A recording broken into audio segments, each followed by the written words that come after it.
Mi nombre es Ricardo Miguel Sáenz Quesada. Y yo soy Valeria Fernanda Bustos Cervantes. Somos estudiantes de medicina del Centro Universitario de Tlajomulco. Estamos cursando el primer semestre y vamos a presentar el tema de aparato genital masculino para la materia de anatomía y disecciones. Lo primero que tiene que quedar claro es el significado de reproducción para podernos adentrar más en el tema. Y bueno, la reproducción en general es el proceso mediante el cual los organismos crean nuevos organismos como ellos mismos. Pero aunque el sistema reproductor es fundamental para mantener viva una especie, a diferencia de otros sistemas del cuerpo, no es fundamental para mantener vivo un individuo. En el proceso de reproducción humana participan dos tipos de células sexuales o gamet, el gameto masculino o espermatozoide y el gameto femenino, el óvulo u ovocito, que se unen dentro del sistema reproductor femenino. Cuando el espermatozoide fecunda, se une a un óvulo. Este óvulo fecundado se llama cigoto. El cigoto atraviesa un proceso en el que se convierte en embrión y más adelante en feto. Los seres humanos, al igual que otros organismos, transmitimos algunas de nuestras características a la siguiente generación. Lo hacemos a través de los genes,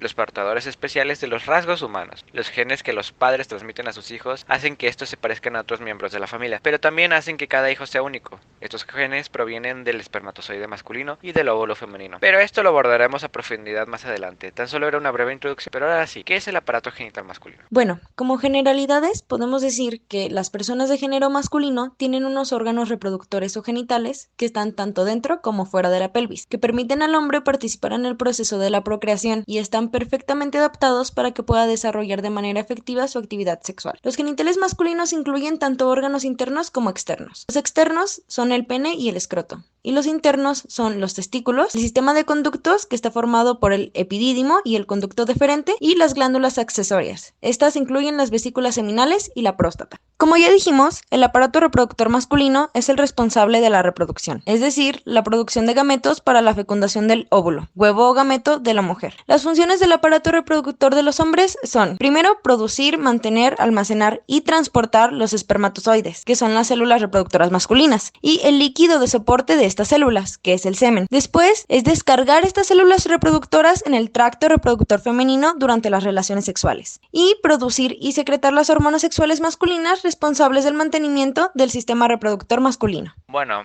ahora abordaremos la anatomía del pene. El pene es el órgano copulador de los genitales externos masculinos, el cual tiene como función dar salida a la orina y al líquido seminal a través de la uretra. El pene se divide en tres porciones, las cuales son la raíz, el cuerpo y el glande. La raíz se encuentra en el compartimento superficial del perineo, uniendo el pene al perineo. Esta contiene el bulbo del pene, así como dos pilares del pene, uno a cada lado. El cuerpo del pene consta de tres tejidos eréctiles, un cuerpo esponjoso y dos cuerpos cavernosos. Estos tres cuerpos eréctiles se encuentran protegidos por tres capas de fascia: la túnica avulgínea, la fascia profunda del pene, que también es conocida como fascia de Buck, y la fascia superficial del pene, también conocida como fascia de Dartos del pene. El glande del pene es la porción más distal del cuerpo esponjoso. Una extensión de piel llamada prepucio rodea al glande y lo protege, y la punta del glande contiene el orificio externo de la uretra. Bueno, ahora hablaré de la vascularización e inervación del pene. El pene es irrigado por ramas de la arteria pudenda interna, mientras que la sangre venosa es drenada por la vena pudenda externa superficial. En cuanto a la inervación del pene, esta es proporcionada por tres nervios principales, los cuales son el nervio pudendo, que proporciona la inervación sensitiva y simpática que participa en la eyaculación; los nervios esplácnicos pélvicos, que proporcionan la inervación parasimpática que juega un papel importante en la función eréctil a través del plexo prostático; y por último, el nervio ilioinguinal, que inerva la piel de la raíz del pene. El escroto es una bolsa cutánea que contiene a los testículos y a las partes inferiores del cordón espermático. Está constituido de dos capas. La primera es la piel en su superficie y la segunda es la fascia dartos del escroto en su parte profunda. Las fibras musculares lisas del músculo dartos atraviesan y se dispersan en la fascia dartos del escroto. La contracción del músculo dartos da al escroto su aspecto arrugado. Es de suma importancia destacar que el escroto permite que los testículos se sitúen fuera del cuerpo, y la función principal del escroto es mantener la temperatura adecuada para que los testículos puedan producir esperma. Esta es de aproximadamente 2 grados menos que la temperatura corporal. Esto se logra debido al trabajo de dos músculos. El primero, el músculo dartos del escroto, el cual regula la superficie del escroto al contraer o arrugar la piel; y el músculo cremaster, cuya contracción acerca los testículos al cuerpo cuando la temperatura exterior es muy baja. Y en lo que respecta a la vascularización e inervación del escroto, primero, la irrigación al escroto es proporcionada por las ramas escrotales de las arterias pudenda interna y externa. Y en cuanto a su inervación, bueno, los ramos del plexo sacro inervan la porción anterior del escroto, mientras que el plexo lumbar inerva la región posterior. Bueno, continuaré con la próstata, que es una glándula del aparato reproductor masculino. Se encuentra en la parte inferior de la vejiga urinaria y es atravesada por la uretra. La función de la próstata es producir el líquido secretado durante la eyaculación. Las glándulas reproductoras accesorias, es decir, las vesículas seminales y las glándulas bulbouretrales, también conocidas como glándulas de Cooper, que ayudan a la próstata en su función. Y bueno, las excreciones de las glándulas reproductoras accesorias masculinas fluyen hacia la porción prostática de la uretra a través del conducto eyaculador, que en conjunto con los espermatozoides se forma el semen. La próstata también es irrigada a través de las ramas de las arterias pudenda interna, la vesícula inferior y rectal media. En cuanto a su inervación, está proporcionada por las fibras parasimpáticas de los nervios esplácnicos pélvicos a través del plexo prostático y por las fibras simpáticas del plexo hipogástrico inferior. Los testículos son órganos pares, situados fuera de la cavidad abdominal. Están sostenidos por las bolsas escrotales o el escroto, formadas por repliegues de la piel inguinal, separadas en partes laterales por medio de un reborde, el rafe escrotal. En un individuo adulto, los testículos tienen forma ovoidea y son de consistencia sólida. Miden aproximadamente 4 a 5 centímetros de longitud, 3 centímetros de grosor y 2.5 centímetros de ancho aproximadamente, con un peso de 15 a 20 gramos cada uno. Cada testículo está cubierto sucesivamente por varias capas tisulares. En la parte interna se localiza una capa gruesa de tejido conectivo denso, que es de color blanco, y es denominada túnica albuginea, que se proyecta hacia el interior del órgano para formar tabiques conjuntivos que separan espacios piramidales en donde se alojan los componentes del parenquima testicular, que son los túbulos seminíferos y las células intersticiales o células de Leydig. Los tabiques conjuntivos se reúnen en el extremo opuesto y posterior de los testículos para originar una trama reticular denominada mediastino testicular. Los testículos se encuentran formados por una red de túbulos, los túbulos seminíferos contorneados y la red del testículo, y por las células secretoras, las células de Leydig y de Sertoli. Cada una de estas células juega un rol fundamental en la espermatogénesis. Los espermatozoides son transportados desde los testículos a través del epidídimo y su continuación el conducto deferente, que este emerge del escroto atravesando el cordón espermático. Los testículos y epidídimos son irrigados por las arterias testiculares y el drenaje venoso lo proporciona el plexo pampiniforme y las venas testiculares. Asimismo, estos se encuentran inervados por el plexo testicular autónomo.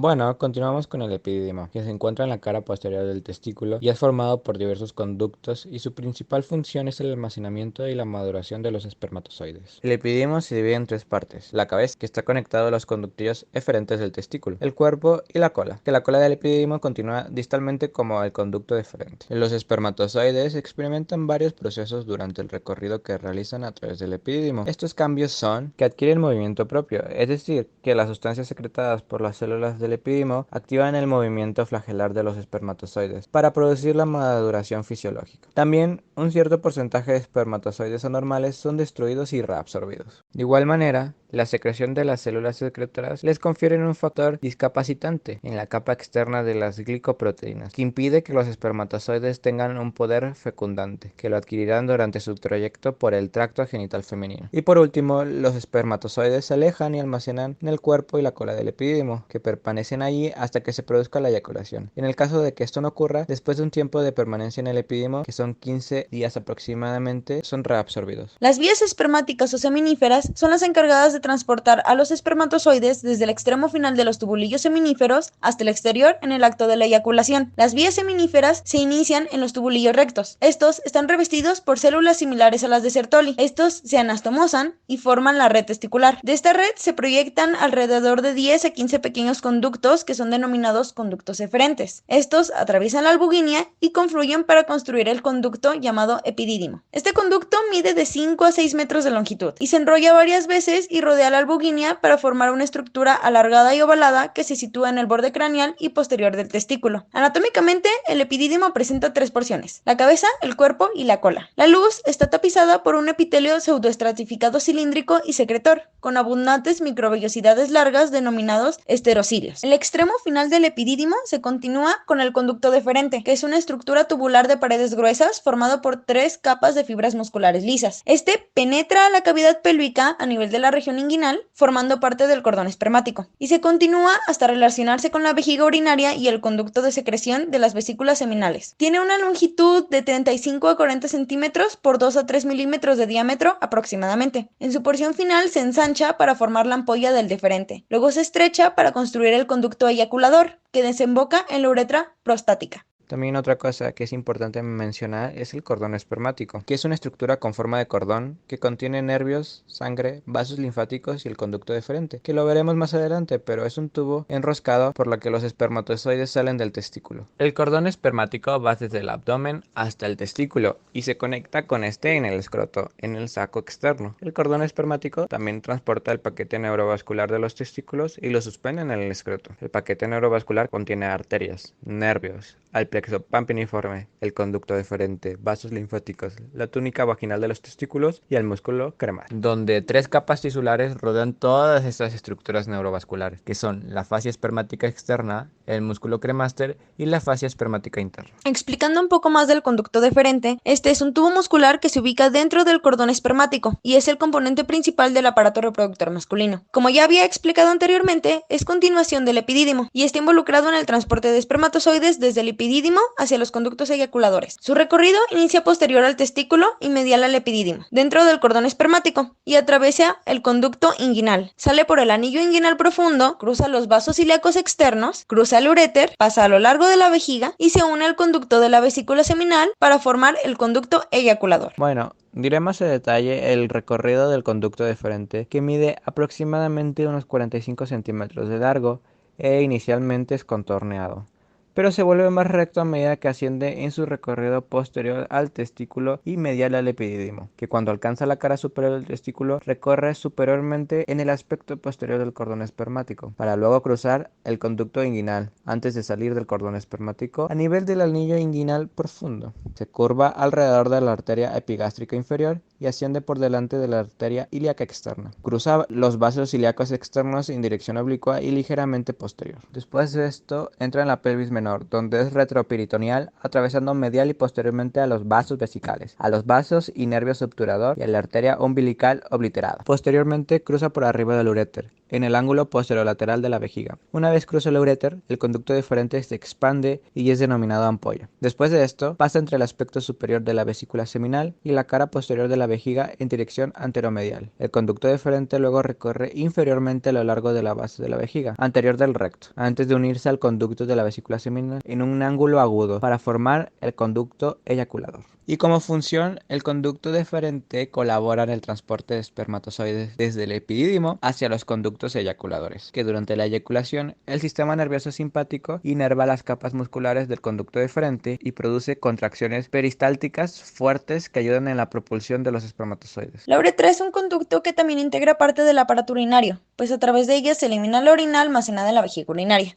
Esta inicia en el vértice inferior de la vejiga y se extiende hasta el extremo distal del pene a través de un orificio denominado meato urinario. La uretra consta de 3 segmentos: la uretra prostática, la uretra membranosa y la uretra peniana. La uretra membranosa es un conducto corto situado a continuación de la uretra prostática y previa a la uretra peniana. Está revestida por un epitelio cilíndrico estratificado y presenta 2 orificios de salida de las glándulas bulborretrales o de Cowper. La uretra peniana es un conducto situado a lo largo del pene y termina en el meato urinario en una dilatación del órgano que se llama glande. Presenta una porción pélvica relacionada con la raíz del pene y otra externa, que forma parte del cuerpo del pene. En su inicio presenta un epitelio similar a la uretra membranosa. Después, en el tercio final, el epitelio se transforma en estratificado plano. La uretra tiene glándulas mucosas intraepiteliales o situadas en la lámina propia. La secreción de las glándulas es ligeramente alcalina y permite neutralizar el medio ácido de la uretra.